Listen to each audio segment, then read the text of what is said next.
اللہ کے احکام آ کے رکتے ہیں. اللہ کوئی حکم نازل کرتا ہے تو پہلے وہ سدرۃ المنتہا پہ رکتا ہے، پھر وہاں سے زمین پہ نازل ہوتا ہے، اور زمین سے جو اللہ کے بندوں کے اعمال جاتے ہیں وہ وہیں پہ جا کے ٹھہر جاتے ہیں سدرۃ المنتہا پہ، اور پھر وہاں سے اوپر جاتے ہیں. آپ نے اس کو دیکھا، اور وہ درخت ایسا ہے، اس کے پتے اتنے بڑے ہیں کہ ایسا لگتا ہے کہ ہاتھی کے کان ہیں، اور اس کے پھل ایسے ہیں ایسا لگتا ہے کہ یہ مٹکے ہیں. اللہ کے پیغمبر صلی اللہ علیہ وسلم ان کو دیکھ رہے ہیں. پھر ایک مقام وہ آیا جہاں آپ کو حضرت سیدنا جبرائیل نے چھوڑ دیا اور فرمایا کہ اب میں آپ کو آپ کے ساتھ نہیں جا سکتا. اللہ کے پیغمبر صلی اللہ علیہ وسلم وہاں دیکھ رہے ہیں، نہ کوئی آدم ہے نہ آدم ذات، کیسے آگے بڑھیں؟ غیب سے آواز آئی کہ آگے چلتے چلے آؤ. کہاں تک آپ چلے گئے؟ ثم دنا فتدلى فكان قاب قوسين او ادنى فاوحى الى عبده ما اوحى. اللہ فرماتا ہے وہ میرے قریب آتے چلے گئے، اتنے قریب آئے ایسا لگتا ہے کہ 2 کمانوں کا فاصلہ رہ گیا اللہ اور نبی کے درمیان. اللہ فرماتے نہیں نہیں، اس سے بھی کم فاصلہ رہ گیا. جب فاصلہ رہ گیا تو اب اللہ کیا کہہ رہا ہے؟ فَأَوْحَى إِلَىٰ عَبْدِهِ مَا أَوْحَى. ہم نے جو کچھ چاہا اپنے پیغمبر کو سنایا، بتایا، وحی کی. حضور پاک صلی اللہ علیہ وسلم ابھی تو دنیا میں تھے، حضرت سیدنا جبرائیل واسطہ بنے ہوئے تھے. اللہ جو کچھ کہتا تھا جبرائیل لا کے بتا دیتے، لیکن وہاں جبرائیل کا واسطہ بھی نہیں ہے، وہاں تو اللہ ہے، اور اللہ کا چہیتا اور محبوب اللہ کا آخری پیغمبر حضرت محمد رسول اللہ صلی اللہ علیہ وسلم. دونوں آپس میں کیا بات کر رہے ہیں کسی کو نہیں معلوم. جن باتوں کو اللہ کے پیغمبر نے بتایا ان باتوں پر ہمیں ایمان لے آئے، اور جن باتوں کو نہیں بتایا وہ ہمیں نہیں معلوم. آیا اللہ کے پیغمبر نے اپنے رب کو دیکھا یا نہیں دیکھا؟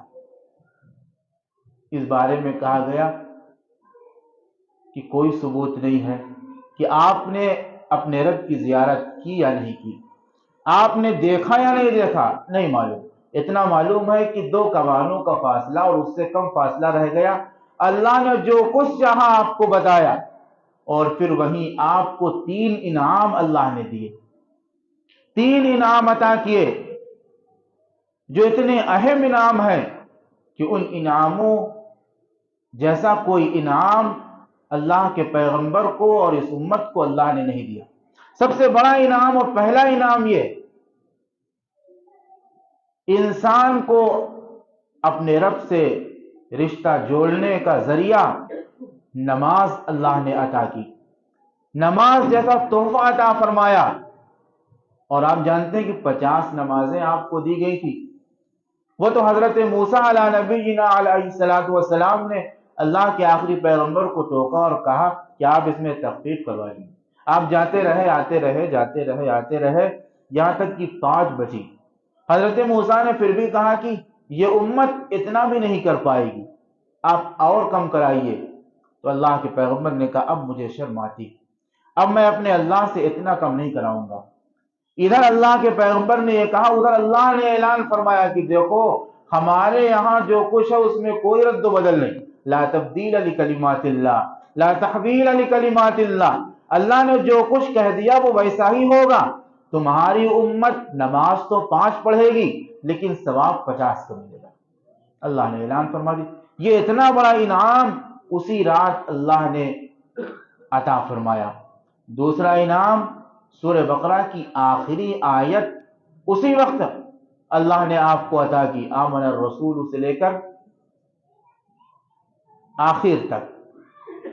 پھر تیسرا انعام یہ عطا کیا گیا اور یہ بتایا گیا کہ آپ کی امت کے تمام گناہ معاف کر دیے جائیں گے سوائے شرک کے. شرک ایک ایسا گناہ ہے جس کی معافی اللہ کے یہاں نہیں ہے. اگر بغیر اللہ سے توبہ کیے دنیا سے رخصت ہو گیا تو. پچھلی امت میں ایسا تھا کہ گناہ معاف نہیں ہوتے تھے، ناپاکی لگ جاتی تو کپڑا صاف نہیں ہوتا تھا. کپڑا بہانا پڑتا تھا، کاٹ دینا پڑتا تھا۔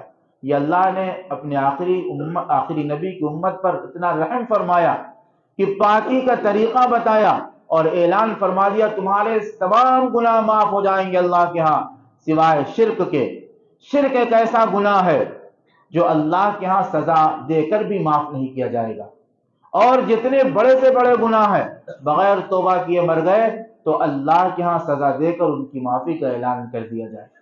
پھر آپ کو جنت دکھلائی گئی، جہنم دکھلائی گئی، غرض یہ کہ آپ کو ہر چیز کا مشاہدہ کرایا گیا۔ آپ نے دیکھا کہ کچھ لوگ ہیں جن کے ناخن تانبے کے ہیں اور وہ اپنے ناخنوں سے اپنا چہرہ اور اپنا سینہ نوچ رہے، پھاڑ رہے۔ پوچھا اللہ کے پیغمبر نے کہ جبرائیل یہ کون لوگ ہیں؟ فرمایا یہ وہ لوگ ہیں جو دنیا میں ایک دوسرے کی غیبت کیا کرتے، ایک دوسرے کی برائی کیا کرتے تھے، ایک دوسرے کی آبرو ریزی کیا کرتے تھے۔ آج ان کی یہ سزا ان کے رب نے مقدر کی۔ تھوڑا آگے اور بڑھے، دیکھا کچھ لوگ ہیں جو کانٹے دار درخت اور جہنم کے پتھر کھا رہے ہیں۔ پوچھا اللہ کے پیغمبر نے یہ کون لوگ ہیں؟ ان کی یہ سزا کیوں ہے؟ فرمایا جبرائیل نے یہ لوگ دنیا میں اپنے مال کی زکوٰۃ نہیں نکالتے، یہ لوگ دنیا میں اپنے مال کی زکوٰۃ نہیں نکالتے تھے، آج یہ کانٹے دار درخت اور جہنم کے پتھر کھا رہے ہیں۔ تھوڑا آگے اور بڑھے، دیکھا کچھ لوگ ہیں جن کے پیٹ ایسے اتنے بڑے بڑے ہیں کہ ایسا لگتا ہے کہ اس کے رہنے کے گھر ہوں، اور ان پیٹوں میں باہر سے سانپ نظر آ رہے، باہر سے سانپ جھلک رہے۔ اللہ کے پیغمبر نے پوچھا جبرائیل یہ کون لوگ ہیں؟ فرمایا اے میرے آقا یہ لوگ دنیا میں سود کھایا کرتے تھے، اللہ نے ان کی یہ سزا مقدر فرما دی۔ اور آگے بڑھے، دیکھا کچھ لوگ ہیں جن کے سامنے پکا ہوا بہترین گوشت رکھا ہوا ہے اور دوسری طرف سڑا ہوا بدبودار گوشت رکھا ہوا ہے، اور وہ پکے ہوئے گوشت سے نہیں بلکہ سڑے ہوئے بدبودار گوشت سے کھا رہے۔ پوچھا جبرائیل یہ کون لوگ ہیں؟ فرمایا میرے آقا یہ وہ لوگ ہیں جن کی خود کی اپنی بیویاں ان کے پاس ہوا کرتی تھی، یہ اپنی بیویوں کو چھوڑ کر فاحشہ اور زانیہ عورت کے ساتھ رات بتایا کرتے تھے۔ آج اللہ نے ان کے مقدر میں لکھا ہے کہ یہ حلال اور طیب گوشت نہیں، یہ سڑا ہوا گوشت یہاں کھا رہے ہیں۔ پھر آپ کو بیت المقدس پر اتارا گیا۔ جب آپ کو بیت المقدس میں اتارا گیا تو تمام انبیاء آپ کو رخصت کرنے مسجد اقصیٰ میں آئے، پھر وہیں پہ آپ نے امامت فرمائی، اس لیے کہ آپ تو امام الانبیاء بن کے آئے، امام المرسلین بن کے آئے اور خاتم النبیین بن کے آئے۔ آپ تو نبیوں کے بھی نبی بن کے آئے، رسولوں کو بھی رسول بن کے آئے اور انبیاء کے بھی امام بن کے آئے۔ سب لوگ جمع ہیں، اب وقت ہے کہ نماز پڑھی جائے۔ امامت کون کرے گا؟ حضرت سیدنا جبرائیل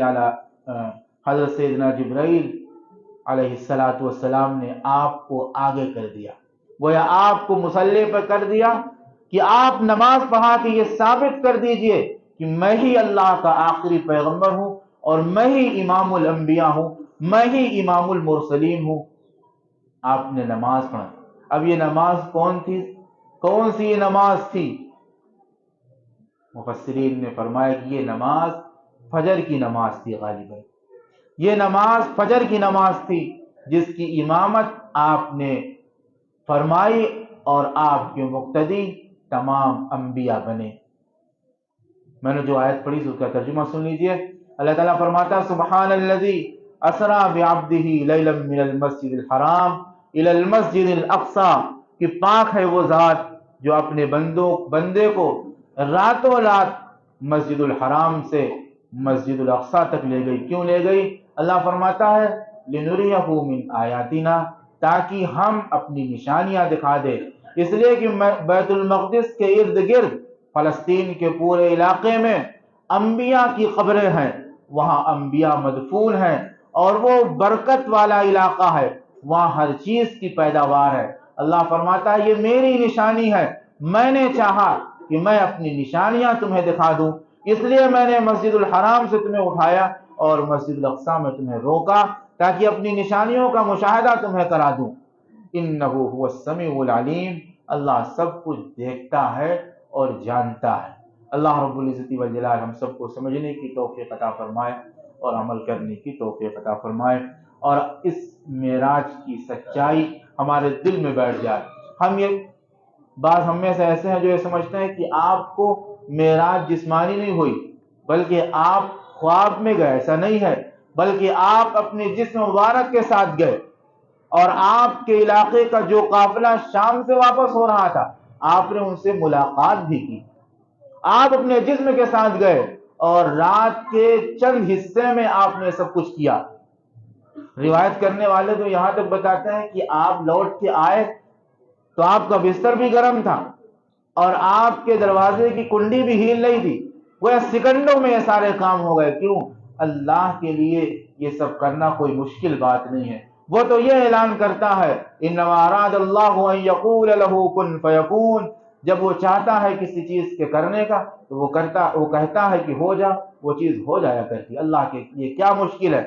اس نے رات کے ایک حصے میں اللہ کے پیغمبر کو پورے آسمانوں کی سیر کرا کر، وہاں کے عجائبات دکھا کر، جنت اور جہنم کا مشاہدہ کرا کر اسی مکے میں واپس کر دیا، اور مکے والوں نے بھی آپ کو تکذیب بھی کی، آپ کو جھٹلایا بھی، لیکن جو چیز سچی ہے اس چیز کو کبھی کوئی جھٹلا نہیں سکتا۔ اللہ رب العزت والجلال ہم سب کو سمجھنے کی توفیق عطا فرمائے۔ وآخر دعوانا الحمد للہ۔